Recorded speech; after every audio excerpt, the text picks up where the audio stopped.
오늘은 미국 언론이 얘기하는 북한의 남침 가능성 그리고 경제학적으로 보는 남침에 대한 이야기를 하려고 하는데요. 블룸버그 기사를 보다가 제가 참을 수 없어서 한번 기사에 대한 내용을 짧게 좀 번역을 해보고 그거에 대한 저의 생각도 한번 얘기를 해보려고 하는데요. 기사의 제목은 푸틴, 김정은 그리고 냉전의 마지막 전선을 위협하는 4조 달러라는 제목이고요. 우크라이나 러시아 전쟁으로 인해서 최근에 북한의 상황이 여러 가지로 좋아지고 그런 과정 속에서 푸틴과 김정은의 사이가 좋아지면서 약간 전쟁의 가능성 그리고 또 그 사이에서 미국과 중국 또 미국과 러시아의 갈등까지 생기다 보니까 자연스럽게 전쟁의 걱정에 대해서 많은 사람들이 얘기를 하는 것 같아서 이제 그거에 대한 얘기를 하는 거고요. 이 전쟁에 대해서 블룸버그에서는 결국에는 인명피해도 당연히 엄청날 것인데 그거만큼이나 경제적인 피해를 전 세계에 줄 거다라고 보고 있습니다. 물론 여기서 만약에 필요하죠. 전쟁이 만약에 일어난다면 이라는 전제에서 그런 거고 이제 그런 거를 경제학적으로 봤을 때 어느 정도 어떻게 피해가 될 것이냐라는 얘기고요. 전 세계의 경제는 불황에 빠질 건데 그 불황에 빠지는 이유가 반도체 공급 부족이다라는 겁니다. 아무래도 이제 이런 기사가 최근에 나오는 이유가 여러분들도 아시다시피 러시아와 북한의 사이가 상당히 좋아졌죠. 왜냐하면 러시아가 우크라이나와 전쟁을 치르면서 많은 군수 물자들이 필요했는데 그런 군수 물자를 만드는 것을 북한에서 많이 해줬기 때문입니다. 그러다 보니까 이제 푸틴과 김정은의 사이가 좋아졌고 그 결과 푸틴이 24년 만에 북한을 방문하기도 했었어요. 그러다 보니까 자연스럽게 또 하나의 위협이 이 지구상에 추가가 됐다라고 국제사회에서는 미국 언론에서는 블룸버그에서는 그렇게 바라보고 있는 것 같고요. 여러분들도 예측하셨겠지만 제목에 4조 달러가 붙은 이유는 전쟁이 만약에 발생한다라고 했을 때 첫 해에 발생하는 피해 금액을 4조 달러 정도로 보고 있기 때문입니다. 전 세계 GDP의 4% 정도 되는 어마어마한 금액이고요. 러시아 우크라이나 공격으로 인한 피해의 2배가 넘는 규모이죠. 뭐 너무 당연한 게 우크라이나의 경제 규모와 한국의 경제 규모 그리고 또 한국이 전 세계의 반도체 공급망에서 차지하고 있는 위상 때문이겠죠. 아예 이제 한반도 지도를 보여주면서 이야기를 하는데 북한의 미사일 종류에 따라서 이 왼쪽 잘 보이시는지 모르겠는데 북한을 기준으로 뭐 1, 2, 3, 4 해서 북한의 다양한 미사일들이 사정거리가 어느 정도가 되는지가 이렇게 보여줍니다. 근데 이제 뭐 우리 입장에서는 수도권의 대부분이 북한의 미사일 사정거리 안에 있죠. 그래서 다중 로켓 발사기까지 서울의 사정권에 있는 상황이라서 만약에 전쟁이 터진다라고 하면은 정말 어마어마한 피해가 특히 수도권을 중심으로 예상이 되는데 문제는 우리나라가 수도권에 상당히 인구 밀도가 높다라는 게 있겠죠. 그래서 아시다시피 대한민국 인구의 절반이 2,600만 명이 이제 수도권에 거주하고 있습니다. 그래서 전쟁이 처음에 난다라고 했을 때 정말 어마어마한 피해가 예상이 되죠. 그리고 가장 근본적인 문제는 삼성전자가 세계 반도체 업계에 세계 전자 업계에 차지하는 그 위상이 너무 높다라는 것 때문입니다. 삼성전자는 전 세계 D램의 41% 그리고 낸드 메모리의 33%를 생산을 하고요. 애플로부터 시작해서 뭐 베스트바이 버라이즌, 퀄컴, 델, AT&T 뭐 수많은 회사들의 제품에 삼성의 물건들이 들어간다라는 게 외국의 입장에서는 걱정인 것 같습니다. 그리고 여기서 언급이 안 됐지만 사실 SK 하이닉스도 어마어마한 영향력을 미치고 있기 때문에 당연히 큰 문제가 될 거고요. 물론 뭐 그 외에 2차 전지, 뭐 조선 이런 것들은 약간은 대안이 있기 때문에 뭐 그나마 외국 입장에서는 심각하게 바라보고 있지는 않은 것 같은데 아니 근데 생각해 봤는데 조선 같은 경우는 중국이 대안이 아니라고 하면 또 애매하긴 하거든요. 중국과 한국을 제외하고 나면 일본이 남긴 하는데 어쨌든 또 조선 쪽도 제가 보기에는 전 세계 입장에서는 큰 문제일 거다라는 생각이 갑자기 들긴 하네요. 어쨌든 반도체가 가장 큰 문제, 그 중에서도 메모리 반도체가 가장 큰 문제다라는 거는 뭐 너무나도 당연하고 확고한 사실인 것 같습니다. 그래서 한국이 전 세계 공장에서 사용되는 모든 전자부품의 4% 그리고 전체 메모리 칩의 약 40%나 생산한다고 하고요. 최근 김정은이 뭐 남한을 괴멸시키겠다 이런 얘기를 하다 보니까 이런 걱정들이 더 커지는 것 같아요. 더군다나 중국도 지금 어쨌든 미국과 사이가 안 좋기 때문에 이런 상황에서 러시아와 북한이 협력을 한다? 북한이 강한 수를 둘 수도 있겠다라는 생각을 국제사회에서 하는 거고요. 2009년부터 2011년까지 한국의 핵특사를 지낸 그 국회의원인데 이분께서는 뭐라고 말씀을 하셨냐면 앞으로 몇 년 동안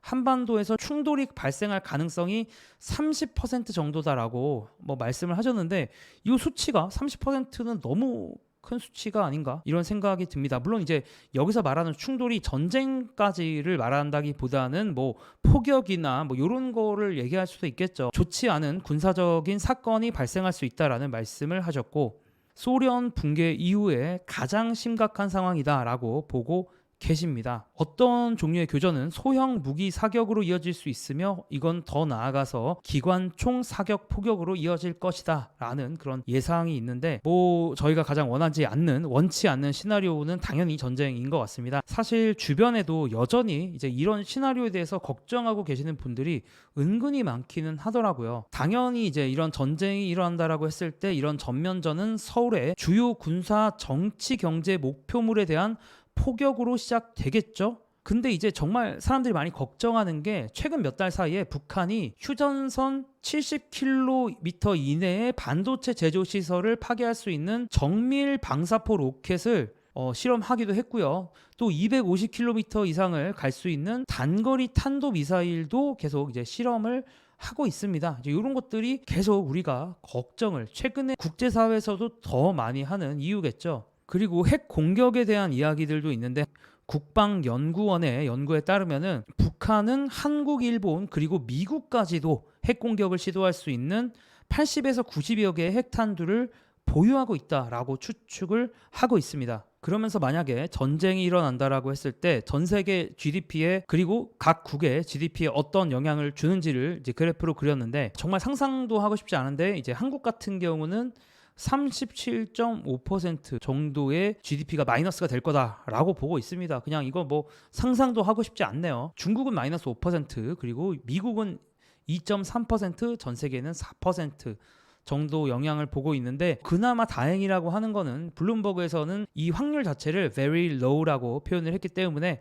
이제 매우 낮은 것 같은데 사실 이제 요거 자체도 어떤 뉘앙스인지가 저도 너무 궁금해서 인공지능 챗봇 클로드에게 요즘에 챗GPT보다 클로드라는 챗봇이 좀 더 성능이 좋은 것 같아서 여기 한번 물어보니까 여기서는 블룸버그에서 이런 표현을 했다라고 했을 때는 대체로 5% 미만인 것 같고 많은 경우 1에서 3% 사이를 지칭한다라고 얘기를 하는데 이것도 너무 높지 않아? 저는 이런 생각을 하기는 했습니다. 그래서 지금까지 일어났던 어떤 글로벌한 사건들과 비교를 해봤을 때 이제 세계 GDP에 악영향을 줬던 최근의 사건들을 좀 봤을 때는 글로벌 금융 위기 어쨌든 이게 가장 세계 GDP에 최근에는 가장 악영향을 줬죠. 거의 마이너스 6%의 영향을 줬고 북한이 한국을 남침한다 이런 상황에서는 마이너스 한 3.9% 정도 악영향을 주는데 와 이거 어쨌든 둘 다 뭐 어마어마한 영향이죠. 그리고 러시아 우크라이나가 이제 1.5% 정도 마이너스 그리고 걸프전 마이너스 1% 9.11 테러가 마이너스 0.6% 정도 영향을 줄 것이다 라고 얘기를 하고 있고 참고로 또 하나의 이제 그 시나리오가 있는데 북한의 정권이 붕괴하는 시나리오가 있는데 이 시나리오에서는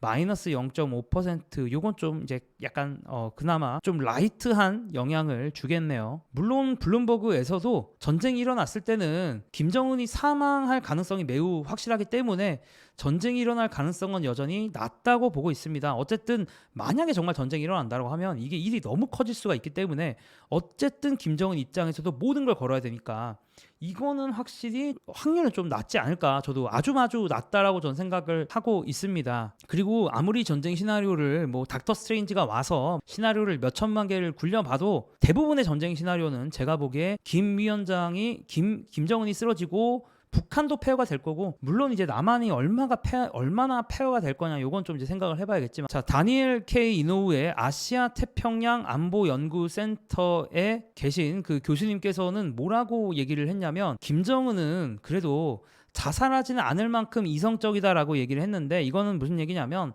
전쟁을 하면 자기 자신이 죽을 확률이 상당히 높기 때문에 전쟁을 선택하지는 않을 정도로 이성적일 것이다 라고 이야기를 했고 제발 그러하길 저도 바랍니다. 어쨌든 여러분들도 아시겠지만 1953년에 이제 휴전이 된 이후에는 한반도에서 큰 분쟁은 없었으니까 가장 가능성이 높은 시나리오는 당연히 북한 정권이 지속이 되고 관리 가능한 수준으로 유지가 되는 것. 요즘 같은 상황인 거죠. 그런 상황이 계속 되기를 저도 계속 기도를 하고요. 물론 이제 약간 변수 중에 하나는 트럼프인 것 같아요. 왜냐면은 아시다시피 트럼프가 참 북한과 관련돼서 여러 가지 발언들을 했었죠. 북한을 초토화시키겠다라고 했다가 또 김정은을 만나겠다 또 그러다가 또 사이가 안 좋아졌다가 제가 알기로 가장 최근 인터뷰에서는 또 김정은을 만나보겠다라는 식으로 이야기를 했던 것 같아요. 어쨌든 트럼프 입장에서는 자기가 좀 주인공이 돼서 뭔가 이끌고 싶은 게 있으니까 정말 트럼프의 생각을 모르겠는데 트럼프라는 사람 자체가 이제 이분이 원래 했던 일이 부동산 사업인데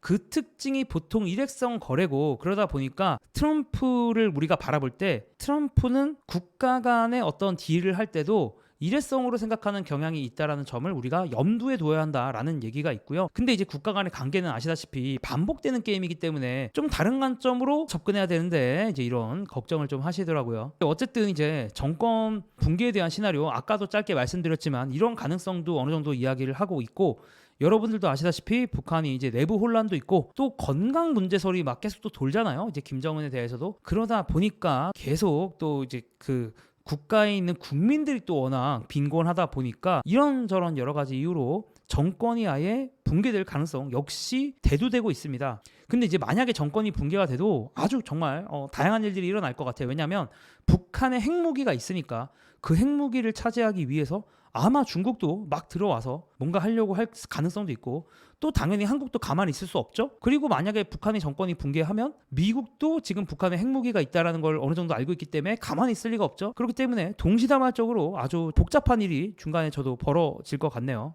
자, 이런 상황에서 블룸버그는 한국의 GDP는 2.5%의 타격을 입을 것으로 추정을 하고 그 외에도 중국, 미국 글로벌 GDP가 각각 0.5%, 0.4%, 0.5% 타격을 받을 것이다 라고 보고 있습니다. 근데 어쨌든 정권 붕괴 확률은 북한이 전쟁을 하는 확률보다는 살짝 높은 것으로 나오고 있습니다. 그래서 이 로우 프로버빌리티를 대충 이제 얼마로 해야 될까? 블룸버그에서 나온 표현이라고 했을 때는 이분은 이제 이 클로드한테 제가 또 인공지능한테 물어보니까 대충 수치로 말할 때 5에서 15% 사이다라고 보고 있는데 이게 뭐 몇 년 동안 5에서 15% 사이를 말하는 건지 블룸버그 기사에서도 사실은 되게 애매모호하게 표현을 하긴 했습니다. 근데 5에서 15% 사이면 너무 높은 거 아니야? 이것조차도 너무 높은 것 같기는 한데 자, 전직 핵 특사인 현재 여당 의원께서는 뭐라고 말씀을 하셨냐면 어느 쪽도 확전할 동기가 없지 않느냐, 긴장되긴 했는데 이 상황 자체가 안정적인 거 아니냐, 북한도 이길 수 없다는 거 알고 있다, 이런 이야기를 하고 있습니다.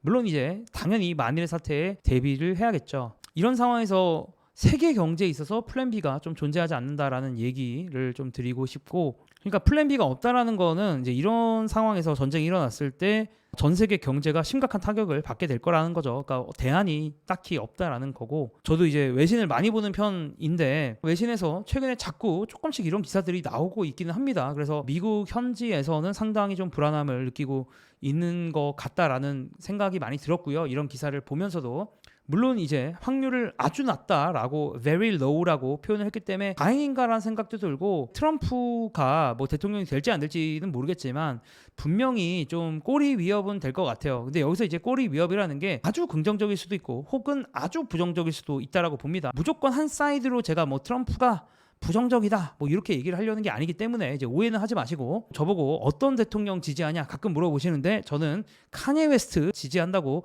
예전에도 말씀드렸잖아요. 근데 어쨌든 트럼프 자체가 되게 양극단으로 갈 수 있게 만들 수 있지 않을까 이런 생각을 계속 좀 들기는 하고요. 이게 또 대선과 맞물려서 또 지금 우크라이나 러시아 전쟁이 요즘에 또 계속 여러 가지 얘기가 나오죠. 전쟁이 뭐 막바지다, 둘 다 힘에 붙였고 젤렌스키가 좀 협상을 하려는 어떤 그런 얘기도 나오고 있고, 또 그 와중에 미국은 대선을 앞두고 있다 보니까 이 전국이 진짜 혼란스럽고, 사실 저는 여러분들도 아시다시피 경제를 주로 다루는 유튜버인데 요즘에 정치를 빼놓고 국제 정세를 빼놓고 경제를 얘기할 수가 없기 때문에 이런 상황을 이야기해야 한다라는 사실 참 씁쓸하다라는 생각도 좀 하고요. 저도 당연히 전쟁이 날 확률은 정말 정말 정말 적다라고 생각을 하는데, 예전에 우크라이나 러시아 전쟁이 일어날 때도 많은 분들이 사실 전쟁이 거의 안 일어날 거다, 관련된 전문가분들도 그렇게 말씀을 했는데도 또 전쟁이 일어났던 전력이 있다 보니까 저도 여러 가지로 걱정을 솔직히 감출 수는 없는 것 같습니다. 여러분들의 의견도 정말 궁금하네요. 여러분들도 정말 전쟁이 일어날 수 있다라고 생각을 하시는지 아닌지, 그런 점들을 또 댓글로 나눠주시면은 같이 한번 고민해 보면 좋을 것 같습니다. 그럼 저는 또 테크뉴스 혹은 주식 뉴스로 돌아오도록 하겠습니다. 감사합니다.